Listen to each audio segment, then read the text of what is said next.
Hello and welcome to this video where we look at how to use NewsWhip Spike during a crisis. When a crisis hits, it's important to quickly assess the situation and gather information for your response. In this video, we will briefly walk you through the process of using Spike to assess the crisis, plan a response, measure the impact of it, and monitor the situation in real time.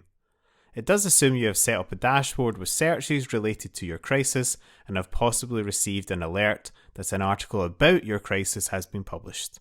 In my case, one of my Starbucks real-time alerts set up for potential union strikes has been triggered. In reality, this is a fairly small story, but I'll review the process as if it merited more concern.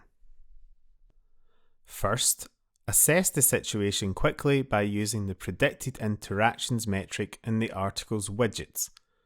Read the other top articles to understand how the media is talking about the situation, what the narrative is, and if there are any inaccuracies in the reporting. Next, confirm the potential for the story to break bigger in the hours ahead. What is the current total interactions versus the predicted interactions? How steep is the spike in the highest velocity metric compared to others in the widget? This will indicate how viral it is becoming. Also, review the social widgets to try and determine the current public reaction. Has anyone significant tweeted about it? Has it reached Reddit yet? Are they asking questions that you should clarify? Are other networks likely to be relevant to this situation? Again, use the total and predicted interaction metrics to identify important posts.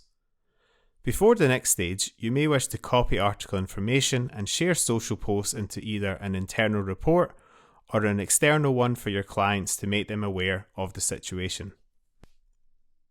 Next, plan and deliver your response to the crisis or situation.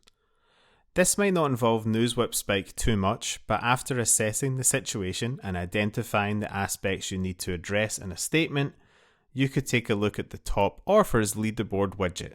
You can use the total interactions metric to identify the offers that might be best placed for your response if you choose to reach out to them. This can help ensure that your response is distributed to the right people and that your narrative is being communicated effectively. You may also choose to simply put a statement out on social media, and this can be tracked with a new filtered search on your dashboard. And of course, you may choose to wait it out, sitting quietly in the shadows, waiting to see the direction of the landscape, and perhaps never make a statement. Even so, that is still your planned response to the events. The next stage is to measure the impact of your response by creating searches and comparing data. This could be direct by monitoring a search of your own social media channels or setting up a new search related to the keywords in your statement. Again, using the predicted interactions metric will give you some insights into how your response is going across. A suggested approach is to compare the trends of interest to the same point in time for the other situations. This will help you put the current situation into context for yourself or your client. You can choose to add your current crisis to a dashboard of previous crises. This will allow you to track public and media engagement levels on a combined timeline to see how your current crisis is matching up or evolving to those which preceded it. As you can see, I've created a new dashboard that combines my previous crisis search for Kellogg's strike action from December 2021 and plotted against it a similar timeline for Starbucks strike action from December 2022. This example for public interest shows that both kick off at the beginning of the cycle with a strike announcement. I'll expand this again so you can see the results in more detail. The top articles are both displayed here with the current Starbucks news cycle beginning with a strike on Red Cup Day. I don't really know what that is, sorry. However, can you spot the big difference between the two at about the 70-day mark? This is when the Kellogg's story gained traction on Reddit, which then led to more public and media interest. The cycle came to an end about 2 weeks later when an approved contract was agreed. So what's the value? Well, in a similar situation that hopefully doesn't involve people's livelihoods, you would have insight into a potential path of this crisis and be able to act accordingly.